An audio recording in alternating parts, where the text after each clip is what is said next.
Последние годы возможности банковской системы расширились. Через нее можно перевести или обналичить деньги, заплатить за коммунальные услуги, оплатить товары в магазине или в интернете, а еще попасться на уловку мошенников и перевести им свои финансы. Номер карты, номер паспорта, телефонный номер, фамилия, имя, отчество, подтверждающий код с обратной стороны карты, или даже некоторые умудряются подтверждающий код, который приходит вам через СМС, его передать мошенникам.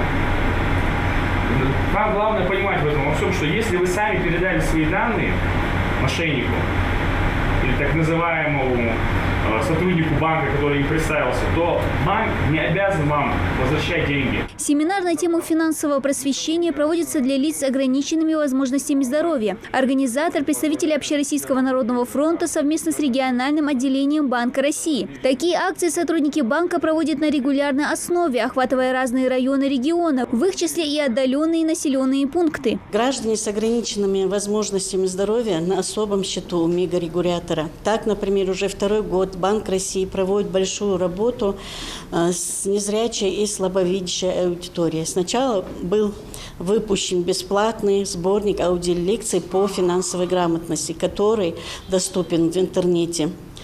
А позже этот просветительский материал был издан шрифтом Брайля. Специально для людей с нарушением слуха на встречу пригласили сурдопереводчика. Большинство слушателей лекции не молодежь. Научиться финансовой грамотности никогда не поздно, уверена Хава Калоева, председатель Ассоциации инвалидов Ингушетии. Наши люди пожилого возраста имеют карточки, где перечисляются пенсии там, и другие доходы.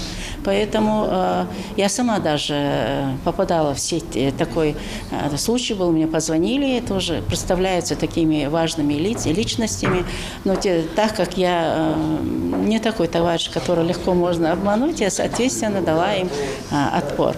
Ну а женщины, многие мужчины в пожилом возрасте не всегда знают свои права. И потому такие просветительские акции помогают жителям региона быть более осведомленными в финансовом плане. Безопасное использование платежных карт, признаки подлинности и платежеспособности банкнот, что такое система быстрых платежей и другие финансовые продукты банка. Вопросы, связанные с финансами, поднимаются разные. К примеру, спикер Марета Аздоева поделилась со слушателями о подделке банкнот. По словам специалиста, по статистике подделывают крупные купюры, например, 5000-е. Обязательно проверяйте вот эти банкноты на подлинность.